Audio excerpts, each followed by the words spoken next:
श्रीगुरुवे नमः। अखण्डमण्डलाकारं व्याप्तं येन चराचरं तत्पदं दर्शितं येन तस्मै श्रीगुरुवे नमः।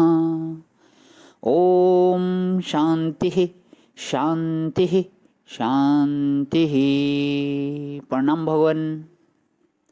मांडुक्य कारिका प्रवचन वैतथ्य प्रकरण स्वामी श्री अखंडानंद सरस्वती जी महाराज का दिव्य ग्रंथ, जिसमें भगवान अध्याय चल रहा है अद्वैत तत्व दृष्टा कौन, और पेज नंबर 427। और राग द्वेष की स्वामी जी जो है सुना रहे थे कहानी कि पीछे राग और दोष क्या क्या हैं, क्या क्या उनकी कमियां हैं। इसी पे आगे जो है इनका थोड़ा सा विवेक करते हैं। यहाँ से आगे लेता हूँ भगवान। द्वेष कम फंसाता है और राग ज़्यादा फंसाता है। बोले कि दोनों भाई भाई हैं। मुद कैटब मधु राग है और कैटब द्वेष है। और ये कहाँ से पैदा हुए आपको मालूम है ना। विष्णु कर्ण मलो दुत्तु, ये कान की मैल से पैदा होते हैं। आंख की मैल से राग द्वेष पैदा नहीं होते। अगर किसी से तुम्हारी दुश्मनी होने लगे तो समझना कि अब तुम्हारे कान में मैल ज्यादा आ गई है। दुर्गा सप्तशती में कथा आती है कि विष्णु भगवान ने मधु कैटब से लड़ाई शुरू की। 5000 वर्ष तक अकेले विष्णु राग द्वेष से लड़ते रहे और मधु कैटब नहीं मरे। तब महामाया की आराधना हुई कि हे शक्ति कृपा करो। तो महामाया आकर मधु कैटब के हृदय में बैठ गई। उन्होंने कहा कि अरे ओ विष्णु, तुम अकेले और हम दो और 5000 वर्ष से लड़ रहे हो। तुम बड़े बहादुर मालूम पड़ते हो। हम तुम्हारी बहादुरी से खुश हैं, वरदान मांग लो।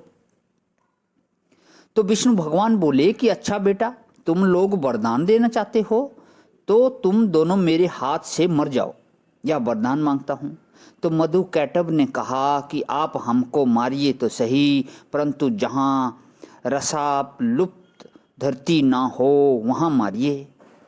आवाहाँ जहीं न यत्रो सलिलेल परिलुप्ता, जहाँ धरती पर पानी ना हो वहाँ हमको मारिए।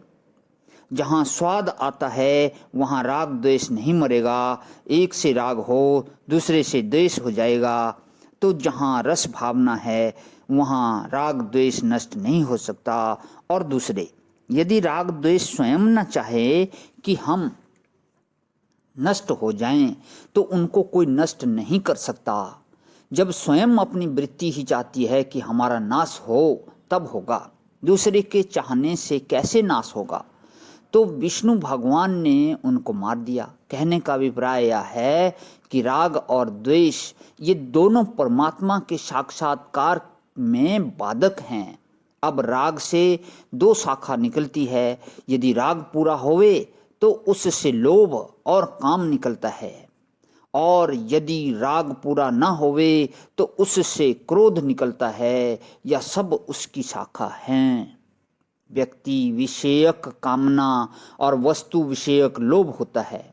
जैसे सोना चांदी रुपया, इनके लिए लोभ, और स्त्री पुरुष इनके लिए काम होता है। काम दो दिला होता है। काम दो दिला होता है और लोभ एक दिला होता है। लोभी के पास ही दिल होता है। जिस चीज का लोभ होता है उसका दिल नहीं होता। और काम जिसके मन में होता है उसके भी दिल है, और जिसके प्रति होता है उसके भी दिल है। काम द्विगुणित होता है और लोभ एक गुणित होता है। लेकिन लोभ में हिंसा की संभावना ज्यादा है, काम में कम है। अब लोभ के भी दो पक्ष हैं। पहला पक्ष यह कि जो हमारे पास है वह छूटे नहीं, और दूसरे के पास है वह हमारे पास आ जाए। यह कि दूसरा पक्ष तो सत्य और परिग्रह इन्हीं को कहते हैं। अब आप लोग तो सुनते हो वेदांत। हमको संकोच होता है कि हम काम क्रोध लोभ की बात सुनाने लगेंगे तो आप लोग कहोगे कि यह तो छोटी छोटी बात है। कहाँ ब्रह्म का विचार और कहाँ यह मन में आने वाली नन्ही मुन्नी वृत्तियाँ। बहुत महात्मा लोग चित्त ही की बात ज़्यादा करते हैं, और लोग चित्त भी इसी से ज़्यादा होते हैं, चित्ताए जाते हैं। चित्त की बात से लोगों को चित्त किया जाता है, क्योंकि चित्त में यह गलती, अब चलो इनको सुधारने के लिए, तब फंस गए। इसका भी बहुत महात्म्य है। आपको यह सुनावें कि अगर कोई कहे कि अभी हमारे मन से राग निकला नहीं, हमको परमात्मा का दर्शन कैसे होगा? अरे बाबा, राग छोड़कर तो तुम यहाँ आए हो और यहाँ नीचे टाट पर बैठे हो। इस समय किस भोग में राग है तुम्हारा? छोड़ो भ्रांति को, तुम्हारे अंदर इस समय राग नहीं है। वस्तु को ग्रहण करो। राग जिससे होता है वह तत्व नहीं है, राग जिसमें होता है वह तत्व है। राग का आश्रय विषय नहीं, राग का आश्रय तत्व है। प्रणाम भगवान। आज ही विराम। ओम शांति शांति शांति।